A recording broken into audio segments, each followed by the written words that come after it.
Hello viewers, welcome to 360 investing. अगर कुछ stocks के हम यहाँ पर नाम लेंगे जैसे एसजीवी ने हो गया, एनटीपीसी हो गया, पावर ग्रिड, पीएफसी, आरईसी, या फिर for that matter railway stocks की आप बात करोगे, IRFC, IRCON, rights, RVNL, right. तो आपके मन में और आपके दिमाग में पूरा हर जगह ग्रीनरी ग्रीनरी हो जाएगी, बिकॉज सब जगह तेजी का माहौल है। और पिछले एक साल में ऐसे बहुत सारे स्टॉक्स हैं जिन्होंने 200-300% रिटर्न्स भी दिए। In fact as a matter of fact public sector enterprises जो है, राइट, उन्होंने भी 100% का इंडेक्स ने रिटर्न्स दिया है, मतलब डबल हो गया है इंडेक्स पिछले 1-1.5 साल में।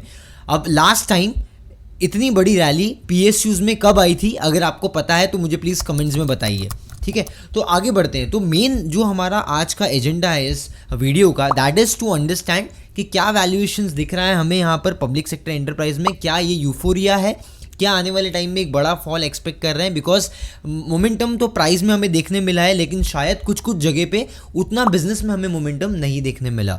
तो रियलिटी चेक करते हैं पब्लिक सेक्टर अंडरटेकिंग जो भी है यहाँ पर कंपनीज पे, और जो एक रैली चल रही है पीएसयूज की, जहाँ पर लोगों को डर लग रहा है कि भाई अब एंटर कर सकते हैं या नहीं, वैल्यूएशन कंफर्ट है या नहीं, क्या मैं एंटर करूँगा और उसके बाद में करेक्शन शुरू हो जाएगा। इसके बारे में आज समझते हैं और इसका आंसर यहाँ पर डीकोड करने की कोशिश करते हैं। Let's get started.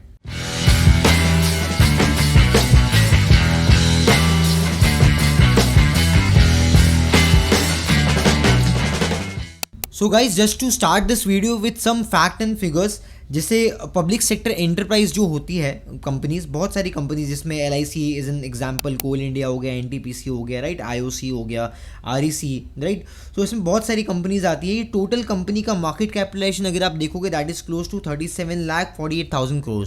अगर मैं पीएसयू बैंकिंग की बात करूंगा तो उनका मार्केट कैपिटलाइजेशन अप्रॉक्सीमेटली 1,45,000 करोड़ के आसपास आ जाता है। एंड जो स्टेट एंटरप्राइज है, स्टेट पब्लिक एंटरप्राइज, जिसमें आपका गुजरात गैस हो जाता है, गुजरात मिनरल्स आ गया, राइट, पंजाब कम्युनिकेशन, तो ऐसी भी कंपनीज हैं दैट कंस्टिट्यूट्स अप्रॉक्सीमेटली 49,000 करोड़।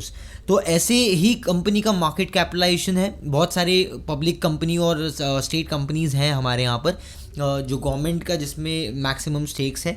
अब प्रॉब्लम ये होता है कि बहुत सारे लोग प्रेफर नहीं करते हैं गवर्नमेंट एंटिटी जहाँ पर मेजरली है पब्लिक सेक्टर बैंक्स में या पब्लिक सेक्टर कंपनीज में इन्वेस्टमेंट करना प्रेफर नहीं करते हैं। अच्छा, उसका एकदम बहुत सिंपल सा रीज़न भी है, बिकॉज पिछले 10-15 साल में अगर आप देखोगे तो पीएसयू अंडरटेकिंग्स ने, पीएसयू बैंक्स ने अच्छा परफॉर्म नहीं किया है for various other reasons, right. उसके बारे में हम आगे भी बात करेंगे।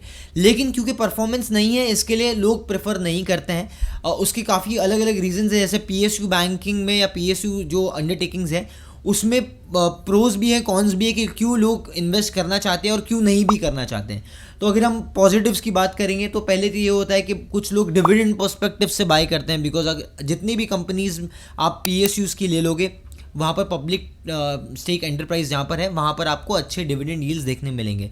फॉर दैट मैटर अगर आप आईओसी ले सकते हो, आरईसी ले सकते हो, कोल इंडिया, राइट। सो ये सब अच्छी कंपनीज हैं और इसमें डिविडेंड अच्छे मिलते हैं, तो एक डिविडेंड पर्सपेक्टिव से इन्वेस्टमेंट हो जाता है। उसके अलावा लोग ये एक्सपेक्ट करते हैं कि भाई गवर्नमेंट की कंपनी है तो मतलब थोड़ा बहुत हो सकता है कि अच्छा परफॉर्म नहीं करे, लेकिन डूबेगी नहीं, ज़ीरो नहीं होगी, ठीक है।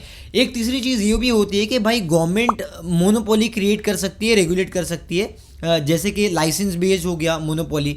सो एग्जांपल हो गया आईआरसीटीसी, बिकॉज आईआरसीटीसी के पास ही सिर्फ टिकट इशूइंग का लाइसेंस है, एक लाइसेंस बेस्ड हो गया। एक होता है स्केल बेस्ड, जैसे कि आपका कोल इंडिया हो गया, राइट। सो कोल प्रोडक्शन में लार्जेस्ट स्टेक है उनके पास में, तो एक कोल हो गया, एक ओएनजीसी हो गया। तो ये सब चीज़ें होती हैं जहाँ पर गवर्नमेंट का अपर हैंड होता है और पॉलिसी मेकिंग भी गवर्नमेंट करती है। लेकिन इसका कोर मोटिव ये होता है गवर्नमेंट का कि गवर्नमेंट को कभी कभी सोशल वेलफेयर के लिए काम करना होता है, तो they need to maintain that balance कि कॉर्पोरेट्स और जो सोशल इंटरेस्ट है, पब्लिक इंटरेस्ट है, इन दोनों चीज़ों को मेंटेन करना है आपको, राइट। उसके अलावा अगर आप कॉन्स की बात करोगे, क्योंकि कंप्लीटली फ्री हैंड नहीं है, गवर्नमेंट अंडरटेकिंग है, इसके लिए प्रॉफिट मेकिंग, प्रॉफिट जनरेशन एक कोर फोकस नहीं होता है पीएसयूज का, राइट। सेकेंड चीज़ होती है they need to work in the national interest, और वर्किंग कैपिटल का भी कभी कभी रिक्वायरमेंट है, उसका थोड़ा दिक्कत देखने हमें मिला है वर्किंग कैपिटल साइकिल्स में, because realisations at times time पे नहीं होते हैं। तो अगर जो आपका कैश फ्लो जनरेट नहीं हो पाता है बिकॉज वर्किंग कैपिटल रिक्वायरमेंट में अगर बहुत जो टर्न अराउंड साइकिल है आपका वो बहुत लंबे समय का होगा, तो ज़्यादा कैश फ्लो जनरेट नहीं होगा और आप उतना आपको एक्स्ट्रा पैसा उठाना पड़ेगा अपने प्रोजेक्ट्स को मैनेज करने के लिए एट टाइम्स। तो एक और चीज़ ये होती है कि अगर आप कॉन्स की बात करोगे पीएसयूज में, तो मिस यूज़ ऑफ पावर भी देखने मिलता है गवर्नमेंट्स की तरफ से। रियलाइजेशन लो होने की वजह से क्योंकि गवर्नमेंट इन्वॉल्व है, गवर्नमेंट के टैरिफ्स रेगुलेटरी सब गवर्नमेंट के थ्रू ही होता है, इसके लिए टैरिफ्स एक्सपांशन नहीं होता। बहुत ज़्यादा आपको कभी कभी होता है कि हम प्रॉफिटेबिलिटी पे फोकस नहीं करते और मार्जिन एक्सपांशन नहीं होता है, या कैपेक्स हैवी कैपेक्स नहीं होता है, एक्सपांशन नहीं देखने मिलता है। और जैसे हमने बोला कभी कभी मैनेजमेंटल इशू होती है, डिफ़िकल्ट टू मैनेज जिसको हम बोलते हैं, राइट। सो वो हमने देखने मिला है नीरव मोदी स्कैम में, जहाँ पर पीएनबी के थ्रू एक खुलासा हुआ था। उसमें पीएनबी का जो housing company, housing finance company, उसके ऊपर भी नेगेटिव इम्पैक्ट देखने मिला। एंड सेम हमने पास में एसबीआई किंगफिशर के साथ में भी देखने मिला है, right. So this is how it is कि पीएसयूज में इन्वेस्टमेंट करना लोग इसलिए प्रेफर नहीं करते हैं क्योंकि बहुत ज़्यादा एप्रिसिएशन, डिविडेंड तो मिलते हैं अच्छे, लेकिन कैपिटल एप्रिसिएशन नहीं मिलता जो हमने कंसिस्टेंट कंपाउंडर्स में देखा है in case of HDFC bank, in case of Pidilite, in case of TCS और एशियन पेंट्स। ऐसे बहुत सारी अच्छी कंपनीज है, पीआई इंडस्ट्रीज हो गया, एसआरएफ हो गया, ऐसे बहुत सारी अच्छी कंपनीज है जो हमें पीएसयूज में देखने नहीं मिलती है। लेकिन अगर आप रिसेंट में देखोगे पिछले 1-1.5 साल में, तो जैसे मैंने आपको बताया कि पीएसयू सेक्टर्स ने अच्छा परफॉर्म किया है। फॉर दैट मैटर पीएसयू के जो आपके बैंक्स हैं उन्होंने भी अच्छा परफॉर्म किया है। जो पब्लिक सेक्टर पीएससीज हैं, एंटरप्राइज है, उन्होंने भी ऑलमोस्ट उसका अगर आप इंडेक्स देखोगे तो ऑलमोस्ट डबल हो गया, राइट। तो ये सब चीज़ें इसलिए भी हुई बिकॉज रिलेटिवली अगर आप रिसेंट 1-2 साल में देखोगे काफ़ी ज़्यादा रियलाइजेशन भी अच्छी हुई है और उसके अलावा प्रोजेक्ट्स भी काफ़ी सारे मिले हैं और कैपेक्स, हैवी कैपेक्स इंट्रोड्यूस किया गया है। फॉर दैट मैटर अगर आप रेलवेज़ में बात कर सकते हो या आप डिफेंस में पर्टिकुलरली बात कर सकते हो, तो यहाँ पर गवर्नमेंट का फोकस देखने मिला है, ठीक है। इंफ्रा पे भी पिछले 1-2 साल में, 3 साल में अच्छा काम हुआ है, स्पेशली कोविड के बाद से। और अगर आप 2019 के इलेक्शन में भी infra was also one of the themes. तो वैल्यूएशंस पे आने से पहले और डीप डाइव थोड़ा और करने से पहले हम थोड़ा सा पब्लिक सेक्टर का जो एक परफॉर्मेंस है वो देख लेते। तो पब्लिक सेक्टर इंडेक्स अगर आप देखो यहाँ पर स्क्रीन पे, तो 7,000-8,000 के आसपास चल रहा था 2022 के आसपास, राइट। सो 2022 से 2024 में आप हैं अभी यहाँ पर, तो with in a span of 2 years this has almost doubled, ठीक है। तो मतलब मोर देन डबल हो गया यहाँ पर। 8,000 वाला इंडेक्स ऑलमोस्ट 19,000 आ गया है यहाँ पर। तो this can really show you the kind of out performance that has happened in public sector undertaking, right. और उसमें आप ये भी देख पा रहे हो कि पिछले 6-8 महीने में एग्रेसिव मूवमेंट आया। तो पिछले 6-8 महीने का मोमेंटम आप देखोगे स्पेशली फ्रॉम जुलाई 2023, तो यहाँ से जो ब्रेकआउट दिया था हमें एट दिस पॉइंट, राइट, तो ये जंक्शर से जो हमें यहाँ पर मोमेंटम देखने मिला, तो यहाँ पर 10,500 वाला इंडेक्स आपका अभी हो गया है 19,000। That is almost doubled in last 7-8 months.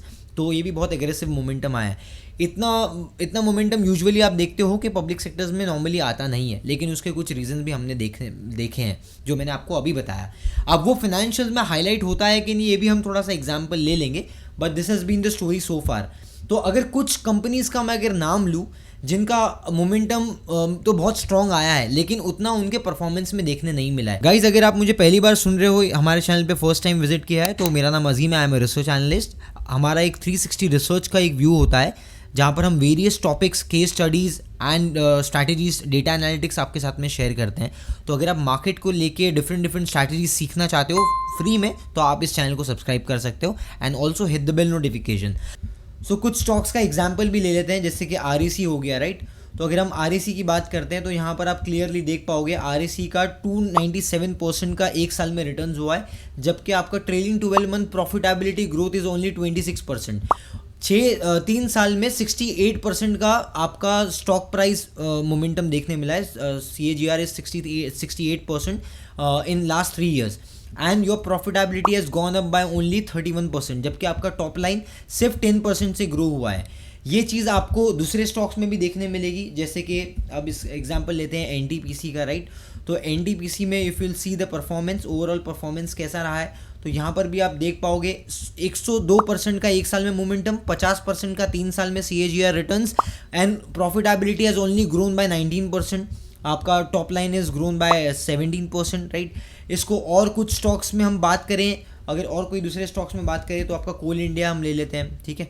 तो कोल इंडिया का अगर आप एग्जांपल लोगे, जिसका अभी भी वैल्यूएशन मैं समझता हूँ कि अगर आप उसको इंडस्ट्री में बात करेंगे तो बहुत ज़्यादा नहीं है, बिकॉज अभी भी 9 के 10 के पीई पे चल रहा है आपका कोल इंडिया। लेकिन पिछले एक साल में 50% ग्रोथ तो यहाँ पर भी देखने मिली है, 100% ग्रोथ यहाँ पर भी स्टॉक प्राइस में देखने मिली है, 50% आपको यहाँ पर CAGR 3 साल में रिटर्न्स में देखने मिला है। What has actually happened, there is a concept of price to earnings rerating.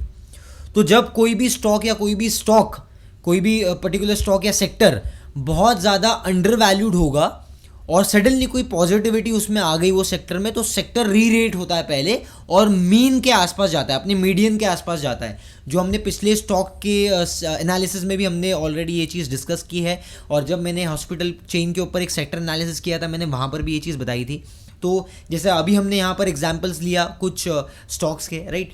तो आप हमेशा ये देखो, तो जब भी आपका मीन रिवर्जन में होगा ना, जब आपका अंडर वैल्यू से एट पार वैल्यूएशन पे स्टॉक जाएगा, तो आपको थोड़ा सा एक्सपांशन देखने मिलेगा मोमेंटम में।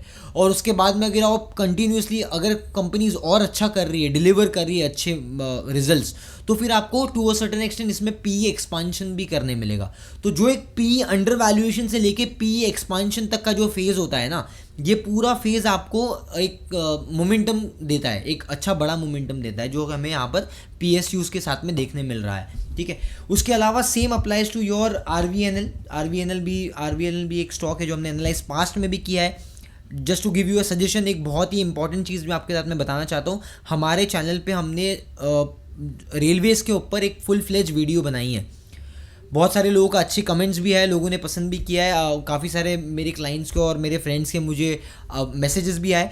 तो अगर आपने अभी तक वो वीडियो नहीं देखा है तो please don't miss out to that, it is one of the best videos that you would get on railway stocks, ठीक है। तो रेलवे के ऊपर बहुत अच्छा आई ओपनर वीडियो हमने बनाया है। अब रेल विकास निगम की अगर हम बात करते हैं यहाँ पर, इसका भी परफॉर्मेंस आप देख लो। तो अगर आप देखोगे 3 साल में 100% का ग्रोथ CAGR स्टॉक में मिला है आपको, और प्रॉफिटेबिलिटी हैज़ ग्रोन बाय 23%। यहाँ पर एक साल में कोई मोमेंटम आपको देखने नहीं मिला है ट्रेलिंग 12 मंथ प्रॉफिटेबिलिटी में, लेकिन स्टॉक ने 250% का रिटर्न्स दिया है। या Y-on-Y में भी कंपेयर करके देख सकते हो, लास्ट ईयर का जो आपका ग्रोथ है that was close to profitability, net profitability was close to 1400 crore, right. और अभी ये 1450 करोड़ के आसपास है। तो नेट आप देखोगे मोटा मोटी कोई बहुत मेजर आपको चेंजेस और ग्रोथ देखने नहीं मिला है, लेकिन फिर भी स्टॉक हैज़ परफॉर्म्ड वेल। अभी रिसेंट में करेक्शंस भी आया है कुछ, पास्ट में अगर रिसेंट एक आध महीने में आप देखोगे थोड़ा बहुत करेक्शंस आए हैं रेलवेज़ में भी और बाकी PSUs में भी। तो उसको हम चार्ट पे भी समझेंगे आने वाले टाइम में हमें क्या दिखता है। तो अगर हम कुछ बात करते हैं, जैसे कि मैंने आपको बताया कि PSUs जो स्टॉक्स हैं वो 10-15 के पी के आसपास अभी भी चल रहे हैं, बट हमें यहाँ पर मोमेंटम देखना पड़ता है। तो यहाँ मोमेंटम अगर आप देख रहे हो, REC में आप देख रहे हो तो रिसेंट में एक कंसोलिडेशन का फेज यहाँ पर क्रिएट हुआ है। ये कंसोलिडेशन थोड़ा सा और आगे लॉन्ग लास्ट कर सकता है, मुझे ऐसा लगता है कि और आने वाले टाइम में आपको थोड़ा सा साइडवेज टू डाउनवर्ड ट्रेंड का मोमेंटम आपको देखने मिल सकता है। अगर आपको मेजर करेक्शन नहीं भी देखने मिले तो भी साइडवेज स्टॉक हो सकता है, क्योंकि स्टॉक में अभी मोमेंटम बहुत ज़्यादा आ चुका है, सेक्टर्स में भी मोमेंटम आ चुका है। तो थोड़ा सा करेक्शन नॉर्मली आपको देखने मिलता है मार्केट में, जब भी एक बहुत बड़ा रन आपको मार्केट में देखने मिलेगा। सिमिलरली अगर आप निफ्टी की भी बात करो तो रिसेंट में निफ्टी में भी 700-800 पॉइंट का वन साइडेड रैली आ चुका है, राइट। तो वहाँ पर भी आपको थोड़ा टाइम के लिए पॉज डाउन देखने मिल सकता है। जैसे हमने निफ्टी एनालिसिस का जब हमने वीडियो किया था, हमने ऑलरेडी ये चीज़ पॉइंट आउट की थी कि निफ्टी 22,800 तक हमारा फर्स्ट टारगेट हो सकता है, राइट। ये यहाँ पर भी आपको एक वीडियो देख पाओगे, तो निफ्टी प्री इलेक्शन टारगेट जो है उसमें हमने डिस्क्लोज किया था। अब ये मैं आपको और भी दूसरे स्टॉक्स की बात करता हूँ। यहाँ पर कोल इंडिया अगर आप लोगे तो कोल इंडिया में भी आपको थोड़ा सा एक मोमेंटम स्लो डाउन देखने मिला है, जो आपका फर्स्ट लेग ऑफ मूवर, और ये यहाँ पर मोमेंटम आपको आया है जहाँ पर फर्स्ट टाइम स्टॉक ने 50 मूविंग एवरेज ब्रेक किया है। और जब भी आपको 50 मूविंग एवरेज अगर आप ब्रेक हो जाएगा तो वहाँ पर थोड़ा स्लो डाउन देखने के चांसेस रहते हैं। ये चीज़ हमने ऑलरेडी हमारे जो स्विंग ट्रेडिंग स्ट्रैटेजी में मैंने आपको जो वीडियो ऑलरेडी बना के दिया है हमारे चैनल पे, वो आप देख सकते हो। अगर किसी को स्विंग ट्रेडिंग में इंटरेस्ट है, आपको करना है और अच्छे अगर आप पैसे बना सकते हो उसमें भी, तो बेसिकली आप ये एक बहुत अच्छी स्ट्रैटेजी जो हमने, सिंपल स्ट्रैटेजी है, आम इंसान आराम से सीख सकता है, समझ सकता है, आप वो भी एक्सप्लोर कर सकते हो। And so there are lot of certain kind of stocks जहाँ पर आपको एक चीज़ देखने मिली है, यहाँ पर एक स्लो डाउन मोमेंटम देखने मिला है, राइट। उसी तरीके से SJVN आप देख सकते हो, रिसेंट में SJVN में भी काफ़ी बड़ा फॉल आया था, राइट। ये फॉल आया था SJVN में, उसके बाद से हम ये एक्सपेक्ट कर रहे हैं गैप है, तो यहाँ पर भी थोड़ा सा मोमेंटम साइडवेज आपको देखने मिल सकता है कुछ टाइम के लिए। So lot of PSU stocks जिन्होंने पास्ट में न्यू हाई बनाया था, वो अभी आप देख रहे हो कि ये वाले रैली में, ये वाले निफ्टी के रैली में सेम स्टॉक्स ने वापस से अपना ऑल टाइम हाई टच नहीं किया है, apart from certain few stocks जैसे HEL वगैरह हो गया, राइट। डिफेंस स्पेस में उन्होंने ऑल टाइम हाई वापस से रिस्टोर किया, लेकिन बाकी जो स्टॉक्स है पावर सेक्टर्स में अगर आप देख सकते हो, या फिर फॉर दैट मैटर पावर के अलावा आपके जो रेलवे स्टॉक्स हैं, उन्होंने भी ऑल टाइम हाई अभी तक वापस से रिस्टोर नहीं किया है, रीगेन नहीं किया है। तो हमें आने वाले टाइम में कुछ मोमेंटम स्लो डाउन देखने मिल सकता है। उसका एक रीज़न ये भी हो सकता है कि अगर आप PSU के वैल्यूएशन देखोगे तो हिस्टोरिकली जो आपका प्राइस टू बुक वैल्यू है वो एक्सपांड हो गया, बिकॉज जो पहले हाफ ऑफ बुक वैल्यू पे या 1 बुक वैल्यू पे चल रहे थे वो 1.5 गुना या 2 गुना पे हो गए अभी, ये भी देखने मिला है। बैंकिंग स्पेस में अगर आप PSU बैंक्स में देखोगे तो एसेट क्वालिटी इंप्रूव हुई है, प्रॉफिटेबिलिटी ग्रोथ तो इंप्रूव हुई है, लेकिन at the same point in time में आप कंसिस्टेंसी जो हमें प्राइवेट सेक्टर बैंकिंग में मिला पास्ट में देखने में, वो PSUs के लिए थोड़ा सा एक क्वेश्चन मार्क रहा है हमेशा। तो consistency that was missing in the past. और अभी देखने वाली बात ये हो गई है कि मार्केट में जो आपके प्राइवेट सेक्टर बैंक्स हैं, HDFC, कोटक, ये ऑलरेडी बहुत कंफर्टेबल स्पेस में आ गए हैं, ये ऑलरेडी बहुत ज़्यादा अंडर वैल्यूड हो गए हैं अभी, तो बहुत ज़्यादा रूम नहीं बचा है यहाँ पर भी करेक्शन के लिए। तो अब क्या मार्केट अगर प्राइवेट सेक्टर को वापस फेवर करने लग जाएगा पोस्ट इलेक्शन, तो हो सकता है कि वापस से वही कॉर्पोरेट्स वाले अच्छे चलने लग जाए, बिकॉज हो सकता है कि एक जो इलेक्शन का हमारा एक फेज़ है उसके लिए PSUs के ऊपर थोड़ा ज़्यादा फोकस रखा जा रहा है, ये भी हो सकता है। Only time will tell you what's going to happen going forward, and you can also get the updates on 360 investing. तो अगर आपको ये वीडियो पसंद आया तो इसको प्लीज़ लाइक कीजिए and also share it with your friends, family members and group members, right. And you can also subscribe to the channel अगर अभी तक आपने सब्सक्राइब नहीं किया है, to and hit the bell notification, because next time कभी भी अच्छे वीडियोज़ आएंगे तो आपको नोटिफिकेशन ज़रूर मिलेगा। This was a small case study on what was the reasons behind PSUs के अंडर परफॉर्मेंस में। और एक और क्वेश्चन में जो आपको मैंने पूछा था कि अगर आपको पता है कि इतना बड़ा रैली पास्ट में कब आया था, तो मुझे ईयर का मेंशन कर दीजिए कमेंट्स में। इसके अलावा कोई और आपके पास में डाउट्स है तो आप हमें पूछ सकते हो, will be more than happy to help you with that. मिलते हैं अगले वीडियो में guys, till then keep learning, keep growing with 360 investing. Thank you so much.